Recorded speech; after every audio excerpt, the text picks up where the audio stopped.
Hello guys, welcome back to our YouTube channel. రీసెంట్గా Hyderabad Amazon development సెంటర్లో ఒక job role కోసం ఇంటర్వ్యూ కండక్ట్ అయితే చేయడం జరిగింది.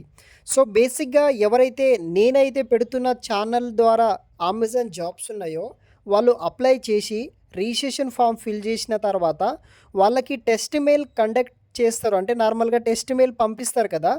పంపించిన తర్వాత ఆ టెస్ట్లు ఎవరైతే పాస్ అవుతారో ఆ టెస్ట్ వాళ్ళకి ఆన్లైన్ ద్వారా ఇంటర్వ్యూ లేకపోతే ఇన్ ఆఫీస్ కింద డైరెక్ట్ అమెజాన్ కంపెనీలోనే ఫైనల్ ఇంటర్వ్యూ అయితే జరుగుతాయన్నమాట. సో ఈ బేసిక్గా అవన్నీ నాన్ ఐటీ జాబ్స్ ఉంటాయి కాబట్టి ఐటీ జాబ్స్కి కాబట్టి ఇన్ క్యాంపస్ లేకపోతే వర్చువల్ ద్వారా జరుగుతాయి.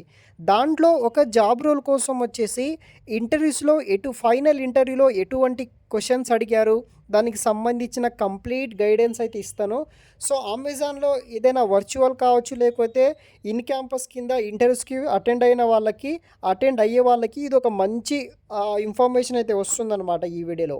సో బేసిక్గా ఫస్ట్గా మీరు వచ్చేసి నార్మల్గా అమెజాన్లో ఏదైనా హైర్ ప్రో ద్వారా మీరు జాబ్స్కి అప్లై చేసిన తర్వాత మీకు బేసిక్గా టెస్ట్ మెయిల్ అనేది కూడా వస్తుంది కదా. ఆ టెస్ట్ మెయిల్ అనేది కూడా మీరు అటెండ్ అయితే అవ్వండి. ఆ టెస్ట్ అది మీరు పాస్ అయిన తర్వాత అది పాస్ అయితే డైరెక్ట్ మనకి సెకండ్ రౌండ్, అదేవిధంగా అదే ఫైనల్ రౌండ్ కింద మనకి టెస్ట్ ఈ యొక్క వర్చువల్ ఇంటర్వ్యూ లేకపోతే ఇన్ పర్సన్ ఇంటర్వ్యూ అని మనకి అమెజాన్ నుండి మెయిల్ అనేది కూడా వస్తుందన్నమాట. సో మెయిల్ మనము చేసి ఇన్ క్యాంపస్ ఇంటర్వ్యూ కింద నేను ఒక పర్సన్ అయితే మనకి ఇంటర్వ్యూకి అయితే అటెండ్ అవ్వడం అయితే జరిగిందనమాట. అమెజాన్ క్యాంపస్కే అతను పలానా డేట్కి ఇంటర్వ్యూకి రమ్మని అయితే చెప్పారు. అతను వెళ్ళాడు. సో అక్కడ పేపర్ వర్క్ అంతా కంప్లీట్ అయిన తర్వాత అక్కడ 1 బై 1 పర్సన్కి ఇంటర్వ్యూస్ అనేది కూడా తీసుకుంటారు. సో ఇంటర్వ్యూలో ఎటువంటి క్వశ్చన్స్ అడిగారనేది కూడా ఇప్పుడు చెప్తాను. సో ఒక హెచ్ఆర్ పర్సన్ ఆ పర్సన్కి ఇంటర్వ్యూ క్యాబిన్ పిలిచిన తర్వాత ఒక దాదాపుగా 30 నిమిషాల పాటు ఒక పర్సన్నే ఇంటర్వ్యూస్ అనేది కూడా చేయడం జరిగింది. అక్కడ ఫస్ట్ క్వశ్చన్ వచ్చేసి సెల్ఫ్ ఇంట్రడక్షన్ అడుగుతారు.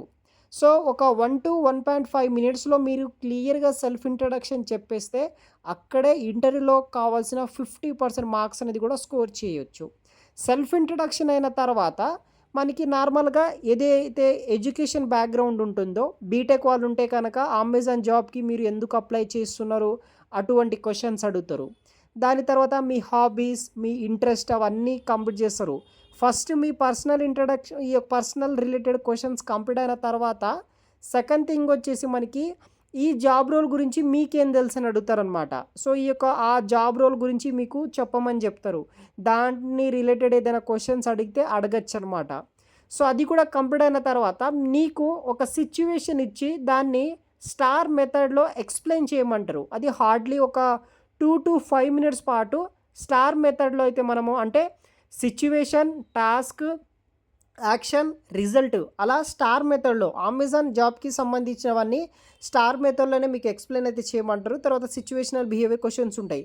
ఇలా మనకి పర్సనల్ క్వశ్చన్స్ అయితే ఉంటాయి. హార్డ్లీ ఒక 10 క్వశ్చన్స్ అడుగుతారు. 30 మినిట్స్ డ్యూరేషన్లో వాళ్ళకి చెప్పాలి. ఇదైతే ఇంటర్వ్యూ ప్రాసెస్ అనమాట.